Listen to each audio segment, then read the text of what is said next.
Hola, buenos días.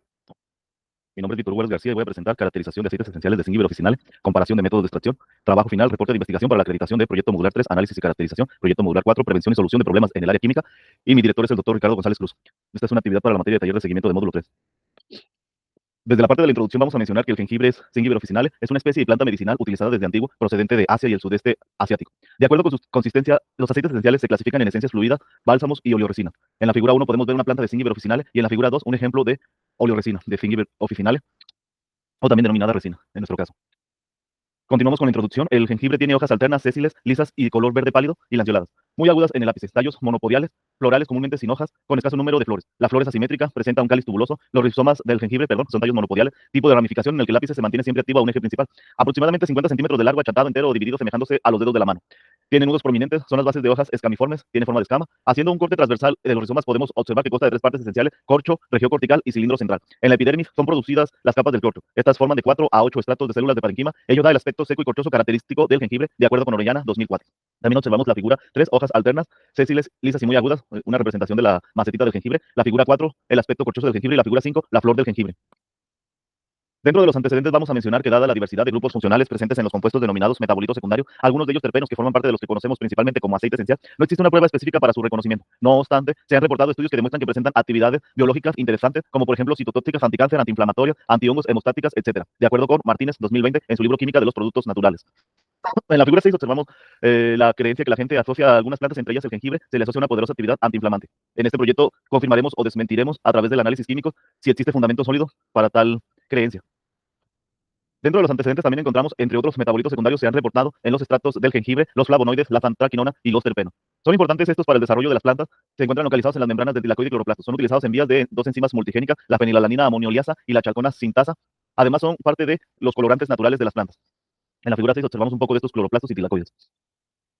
Dentro de los antecedentes también encontramos que las antraquinonas, que se destacan por sus notables actividades biológicas anticancerígenas, antiinflamatorias, diuréticas, antiartríticas, antibacterianas y antipalúdicas. Las drogas vegetales que contienen antraquinonas poseen, según la dosis, acciones, usos terapéuticos aceptados como colágeno, laxantes o purgantes. En la figura 8 observamos la estructura general de una antraquinona. Por último, en los antecedentes mencionamos los terpenos, y como parte más importante del proyecto, gran parte de las sustancias volátiles de las plantas provienen de ácidos grasos o de compuestos formados por la condensación de unidades de isopreno, de 5-carbón. Entre ellos se encuentran el geraniol, el pinol, la menta y la carbona, por mencionar algunos. Nuestra justificación consiste en aprender a combinar las técnicas instrumentales de química analítica con el estudio de compuestos fitoquímicos provenientes del Zingiber officinale. Figura 10, la química de los productos naturales. El jengibre, dentro de la hipótesis mencionaremos que nosotros tenemos la suposición que el jengibre podría resultar un buen alimento contra las enfermedades cardiovasculares, accidentes cerebrovasculares, diabetes, resfriado común, reumatismo, asma, catarro, gingivitis, dolor de muelas y estreñimiento. Esto se desea demostrar al analizar individualmente su composición química. Para ello creemos que lo lograremos. Hay que adecuar el tema entonces a las extracciones desde el punto de vista químico, ya no de una simple extracción, sino de referencias anteriores acerca de los productos naturales, de lo que se ha logrado hacer en el campo de la química de los productos naturales, combinándolo con el campo de la química analítica. Creemos que lograremos algún resultado bueno. En este sentido, con bueno nos referimos a útil. Objetivo principal: extraer y caracterizar aceite esencial de la planta Zingiber officinale. Objetivos específicos: identificar, separar y caracterizar terpenos, fitoesteroles, gingeroles y chocaoles, identificar otros compuestos presentes en el Zingiber officinale, proponer nuevas investigaciones de lípidos y metabolitos secundarios que faciliten el trabajo de quien se dedica a trabajar con productos naturales del jengibre. Metodología: fue recolectado el jengibre en el mercado Corona del distrito del centro, Ciudad Guadalajara, país México. Primero realizamos unas pruebas cualitativas. Para ello fue necesario hacer una marcha fitoquímica. Tomamos 50 gramos de la muestra seca y molida y lo digerimos a 65 grados en etanol por un tiempo de 2 horas, tiempo que se cumplió y conseguimos separar la fracción A. El marco se desechó por filtración en caliente. El marco se desechó, o sea, la tapita de papel filtro. Es lo que denominamos marco. Se separó un tercio de la fracción A y se llevó a secado con temperaturas leves. Se le añadió 45 mililitros de ácido clorhídrico por periodo de 15 minutos. En total conseguimos aproximadamente 40-45 de volumen de ácido clorhídrico. Ya retomado el ácido clorhídrico, lo volvimos a filtrar, pero ahora con diclorometano. No, una disculpa, lo filtramos así en caliente, al marco, lo separamos y lo filtramos con diclorometano. Al filtrado se le llamó fracción B, y al otro, y a la, pero del marco, a lo que fue el filtrado con la fase ácida. La solución ácida la neutralizamos con amoníaco, y utilizamos papel tornasol. Enseguida se le hizo partición, ya que estuvo neutralizada, con pera de separación, utilizando porciones de 20 mililitros de diclorometano, se le hizo 3 particiones. A la fase orgánica se le llamó fracción C y a la fase acuosa se le llamó fracción D. En estas 4 fracciones se realizaron ensayos de reconocimiento para flavonoides. La prueba de Shinoda utilizamos zinc, ácido clorhídrico, alcohol amílico y agua destilada.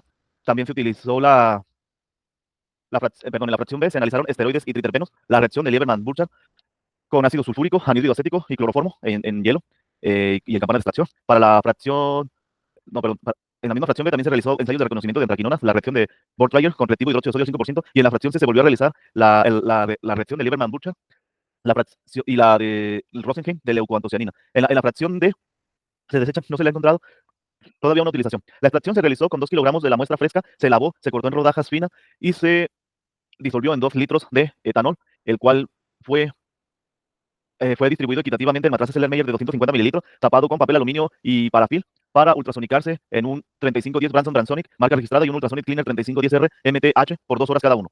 Al resultado de estas extracciones se le llevó a rotaevaporación en un Bucci Made in Switzerland RE 121 rotavapor, Bucci 461 Waterbath para concentrar, y se trasladó la resina después de que se pesó y se sacó porcentaje de extracción. Se pesó, se le puso en sílica gel durante 10 días para que se adhiriera, absorbiera en esta y se pudiera utilizar en el siguiente paso, que consistió en la separación. En la separación se preparó una cromatografía en columna, colocando sobre un tubo cilíndrico de vidrio un poco de algodón en la parte inferior, con mucho cuidado para no bloquear el flujo, luego y que soportara la fase estacionaria, sílica gel, milipor, y encima la muestra, poco a poco con disolvente, agregamos por las paredes laterales hexano, llenamos, entonces empezó el flujo, estuvimos midiendo tiempos de retención de manera muy simple, hicimos una tabla con los resultados que están en el reporte de investigación. Se especuló un tiempo muerto, pero como tal lo que importó fue cada 50 mililitros ir separando fracciones en pequeño, bueno, la concentrábamos y le hacíamos pruebas de TLC en placas de 2 por 1 centímetro, las analizábamos a 254 y 365 nanómetros en luz ultravioleta y les hacíamos pruebas de vainillina ácido sulfúrico para ver si coloreaba. A las fracciones exitosas se les aisló y, o sea, las que demostraban tener una sola molécula, perdón, todavía no sabemos si sean terpeno, todavía no sabíamos, se le fue además aumentando la polaridad de la columna de 5 en 5 conforme veíamos que dejaba de diluir, se iba aumentando a etano, acetato de etilo, después acetato de etilo puro, y por último pasamos directamente al etanol y después a la acetona. Las últimas fracciones no fueron muy seguras, pero vamos a recolectar por si se lograba identificar algo, luego hacer el proceso de mini columna y poder, que no se tirara a la basura ese dinero que se gastó en el proyecto. Además, los disolventes se estuvieron guardando para después destilar y darles algún uso en limpieza. Separación, ya quedó, caracterización. En un Thermoscientific ID5 y ATR Nicolet, utilizando el software OMNI, se recogió muestra de estas fracciones y se analizó sus IRs, encontrándose 6 IR potencialmente reconocibles como terpenos, cosa que todavía no se puede asegurar hasta que se realice resonancia magnética nuclear, que sería parte del proyecto de tesis. Bueno, resultados de discusión. En la tabla 1 se muestran ensayos de reconocimiento que fueron resultados positivos con alta evidencia o baja evidencia y negativo de acuerdo a la coloración. El ensayo de Bortrier para el metabolitos de quinona resultó positivo con baja evidencia. El de Lieberman-Burchard, ensayo de Lieberman-Burchard para metabolitos triterpenos resultó con alta evidencia. El ensayo de hidroxamato férrico para el metabolito cumarina resultó negativo. El ensayo de Cates para el metabolito glicósidos cardiotónicos resultó positivo pero con baja evidencia. El ensayo de espuma para el metabolito de saponina resultó negativo y el ensayo del cloruro férrico para metabolitos taninos resultó positivo pero con baja evidencia. También se realizaron TLCs de 2 centímetros por 10 centímetros para extracción con hexano. Esta es la primera que vamos a analizar. Para las muestras 1 y 2, muestra 1, extracto con hexano, muestra 2, extracto con hexano, dilución a 10 veces, muestra 3, extracto con acetona, muestra 4, extracto con acetona, dilución 10 a 10 veces. Y podemos ver en la parte de izquierda, en la tercera columna, supuestos en base a la polaridad y a los 10 principales terpenos que se han identificado en el Zingiber Officinale por otros investigadores. En la figura 12 se muestra la TLC 2 centímetros por 10 centímetros, donde separamos horizontalmente de 1 a 2 y verticalmente de 1 a 4, siendo el 1 la fase más la muestra más retenida por el solvente, y la 4 por la fase móvil, que fue etano acetato de etilo 4.2.1, y la 4 sería por la menos polar.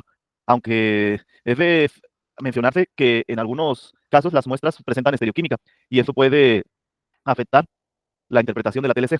Bueno, vamos a los resultados que nosotros obtuvimos. El aceite en acetona. Primera mancha, RF 0.333, pudiera ser borneol. Segunda mancha, RF 0.375, citral. Tercera mancha, 0.8333, beta felandreno.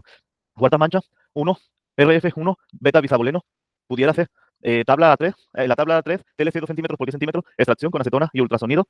Vemos en la figura TLC de 2 centímetros por 10 centímetros, también separamos horizontalmente, ahora 3 y 4, y verticalmente 1 a 10. Primera mancha, 0.125, pudiera ser linalol. Este fue aceite de rizoma acetona ultrasónica. Segunda mancha, RF 0.25, pudiera ser geraniol. Tercera mancha, RF 0.333, pudiera ser borneol. Cuarta mancha, RF 0.375, pudiera ser citral. Quinta mancha, RF 0.4167, pudiera ser curcumeno. Tiene un anillo aromático, nomás que como la molécula está muy grande se ve un poco pequeña. Sexta mancha, RF 0.4583, pudiera ser cineol.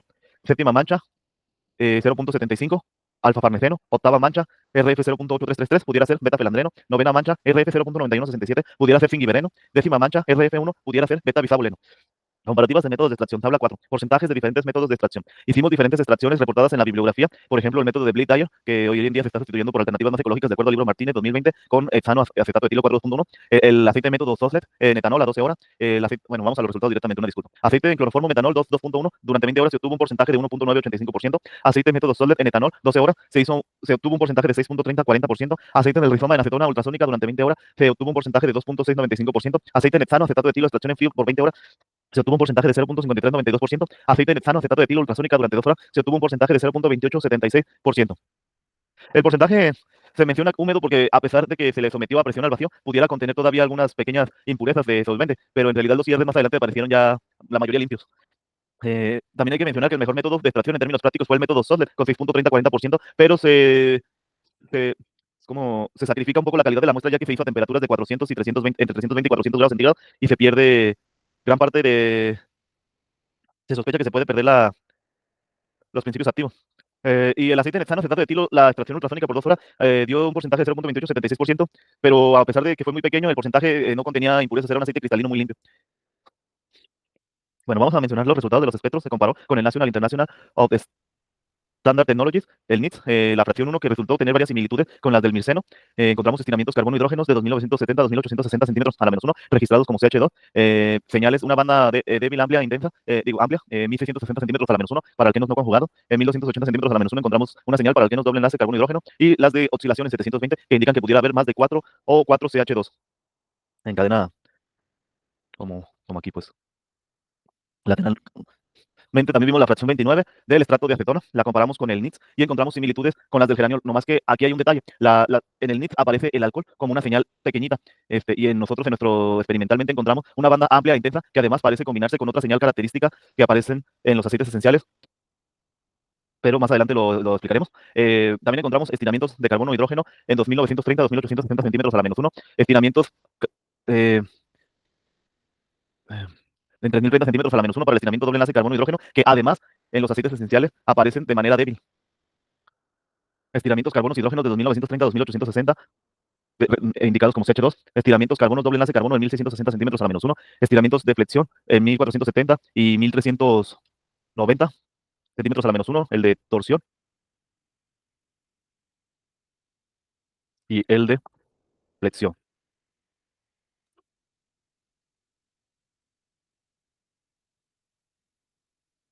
Ah, bien, continuamos. Para la fracción 38 del estrato de acetona, se le comparó con la base de datos del NIT y encontramos similitudes con la del ciñón, mostrándonos señales en 2.930 a 2.860 de estiramientos carbono-hidrógeno, señales características de éteres en 1.060 y 1.180, señales en 1.480 centímetros a la menos 1 de tijera y en 1.380 centímetros de torsión para el CH2.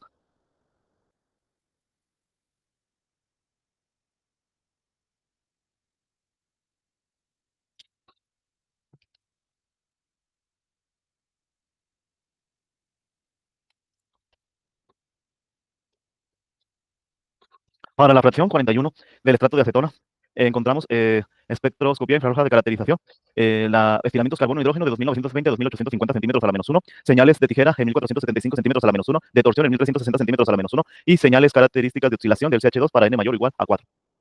La fracción 73 del estrato de acetona coincide con la del beta-bisaboleno del National International of Standard Technologies. En este podemos revisar estiramientos del carbono-hidrógeno en 2.925 a 2.850 centímetros a la menos 1, estiramientos del doble enlace carbono-hidrógeno en 3.030 centímetros a la menos 1, señales en 1.660 para el carbono doble enlace carbono, en deflexión del carbono-hidrógeno en 1.480 a 1.375, la de 1.480 pues es la de tijera y la de 1.375 la de torsión, y señales de oscilación para el CH2 n mayor o igual a 4. En la fracción 84 del estrato de acetona encontramos estiramientos del carbono hidrógeno de 2.930 a 2.860 centímetros a la menos 1, un posible armónico del carbonilo en 3.350 centímetros a la menos 1 y un posible estiramiento del doble enlace carbono hidrógeno para 3.180 centímetros a la menos 1. Descartamos la presencia de aminas, dado que estas señales son muy características en aceites esenciales y además no hay terpenos con grupos nitrogenados. Entonces serían alcaloides. En todo caso, aún está en revisión ese detalle. También tenemos el estiramiento carbonilo en 1.750 centímetros a la menos 1, alquenos no conjugados, la señal en 1.641 centímetros a la menos 1, 1.470, 1.350 centímetros a la menos 1, las señales de flexión del carbono hidrógeno, y en 1.225 centímetros a la menos 1, estiramientos carbono-carbono que de acuerdo al libro Weight son no confiables debido a que se encuentran en la huella digital. Para la fracción 120 del estrato de acetona, la pusimos debido a que las señales de 3.400 centímetros a la menos 1 y 3.160 centímetros a la menos 1 se siguen presentando recurrentemente después o a partir de esta muestra, y empezamos a preguntarnos lo que ahorita vamos a mencionar en la discusión. El estiramiento carbono-hidrógeno también lo encontramos de 2.920 a 2.960, el estiramiento carbonilo en 1.760 centímetros a la menos 1, el estiramiento carbono doble enlace carbono en 1.645 centímetros a la menos 1, el estiramiento de flexión carbono-hidrógeno en 1.470 a 1.360 centímetros a la menos 1 y el estiramiento carbono-carbono en 1.230 centímetros a la menos 1. También el estiramiento, la oscilación del carbono hidrógeno CH2 n mayor o igual a 4 para CH2. En la discusión, ahora sí, perdón, mencionamos, el espectro de la figura 10 es obtenido de la base de datos de NIT. Podemos observar que, en la molécula hay algunas inconsistencias, ya que es de esperar por lo aprendido en química orgánica una frecuencia de estiramiento OH con intensidad fuerte, amplia, entre 3.400 a 3.650 centímetros a la menos 1. No obstante, pues la vemos débil. Sí, está ahí, pero está de manera débil. Eh, el espectro de la figura 11 es obtenido de la base de datos de NIT. Podemos observar que en la molécula hay enlaces alqueno y es de esperar por lo aprendido en química orgánica una frecuencia de estiramiento carbono-hidrógeno SP2 media entre 1.040 a 3.125, correspondiente a un alqueno. No, pero en este caso se ve pequeñita también, y es lo que vamos a mencionar a continuación. Es importante darse cuenta en casos interesantes en los que aún cuando el IR tiene una señal en 1.660 centímetros, no tiene señal de alquenos en 3.030 centímetros a la menos 1. Este caso se comprueba en un espectro infrarrojo de NIT, no obstante, el IR experimental sí tiene una muestra en 3.030 centímetros a la menos 1. Todo esto nos da a entender que los aceites esenciales muestran en sus espectroscopías infrarrojas peculiaridades extravagantes. Los espectros infrarrojos de la mayoría de esteroles naturales son bastante simples y similares a los alcoholes alifáticos saturados o insaturados. Generalmente se observa una banda de tensión OH alrededor de 3.600 centímetros a la menos 1, bandas de tensión enlace carbono-hidrógeno saturadas alrededor de 2.960 a 2.780 centímetros a la menos 1, bandas de tensión de enlace doble enlace carbono-hidrógeno alrededor de 3.125 a 3.030 centímetros a la menos 1, generalmente débil, bandas de flexión de enlaces saturados carbono-hidrógeno alrededor de 1.440 y 1.380 centímetros a la menos 1, y bandas de tensión de enlace carbono doble enlace carbono olefínicos alrededor de 1.670 centímetros a la menos 1. Generalmente es una banda débil. Otra utilidad de la espectroscopía infrarroja es que permite diferenciar, por ejemplo, entre los éteres de esteroles y otros tipos de sustancias como triglicéridos y los fosfolípidos.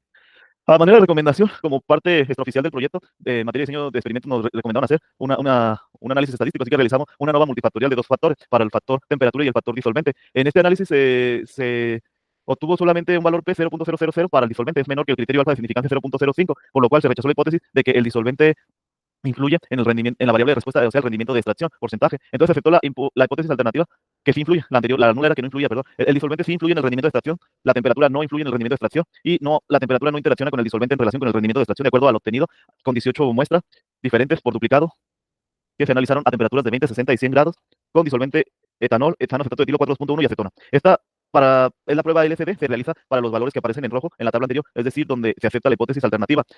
De acuerdo a este estudio podemos revisar los grupos homogéneos. AB no se traslapan ni para betanol o acetona, pero entre betanol y acetona sí hay un grupo homogéneo, BB. En la gráfica de medias lo podemos ver de manera más clara. Debido a que no hubo interacción, podemos revisarlo de una manera más simplificada y gracias a que no hay traslape entre A y B, podemos dar una conclusión práctica de que en el experimento el etanol que aparece por encima de B en acetona es el mejor disolvente. Para A en hexano se muestran rendimientos de extracción muy bajos. Pero todo esto lo tenemos que validar, entonces usamos los supuestos de varianza constante, independencia y normalidad. En la gráfica de predichos, como no se observa ningún patrón contundente, se acepta el supuesto de varianza constante. En la de número de fila se observa una similitudes en las dispersiones de amplitud, por lo tanto se acepta el supuesto de varianza constante. En el supuesto de independencia, al revisar que los puntos se encuentran de manera desordenada y aleatoriamente, se acepta el supuesto de independencia. Perdón, esto es para niveles de factor. La gráfica 3. La gráfica 4 es la de número de fila, supuesto de independencia. Como se encuentran los datos desordenados al azar, se acepta el supuesto de independencia. Como los puntos se ajustan a una línea recta en la gráfica de residuos, el gráfico de probabilidad de residuos, se acepta el principio de normalidad. Por lo tanto, sí se valida el experimento y podemos afirmar que el etanol es mejor disolvente que la acetona y el hexano acetato de etilo 4.2.1. Conclusión, se logró obtener a partir de la cromatografía en capa fina valores RF que ampliarán los datos reportados. En esta área de productos naturales es muy importante reportar tales datos como en este caso de la TLC con hexano y acetona. Los porcentajes obtenidos confirmaron mayor limpieza con extracción ultrasónica, pero menor rendimiento porcentual. En base al rendimiento porcentual, el mejor método de extracción fue con el instrumento Solder. Sin embargo, se teme que las altas temperaturas dañan la composición de la resina. El segundo mejor método de extracción fue utilizando acetona, pero se sustituyó con etanol por ser un mejor disolvente. Se logró confirmar la presencia de algunos grupos funcionales característicos en espectroscopía infrarroja de la resina del jengibre y se consiguió aislar algunas moléculas de características terpenoides como pudiera ser el caso del miceno, cineol, geraniol y beta-bisaboleno. Las pruebas cualitativas confirmaron la presencia de otras moléculas, no obstante en los espectros infrarrojos no se demostró, solamente se obtuvieron similitudes con terpenos. No obstante, todavía falta realizar resonancia magnética para poder confirmar estos resultados que se plantea como proyecto de tesis. Para poder, además planteamos una muestra más grande de 6 kilogramos a 10 kilogramos de jengibre con 6 a 10 litros de etanol, ya se está llevando a cabo como otra investigación. posterior a esta, para poder cuantificar de manera más clara y precisa. Eh, en la bibliografía encontramos los diferentes autores que se utilizaron para la revisión bibliográfica y que se encuentran en el reporte de investigación final. Y aquí mostramos un pequeño apéndice de las moléculas que nos gustaría encontrar a posteriori para presentar como proyecto de tesis. Muchas gracias.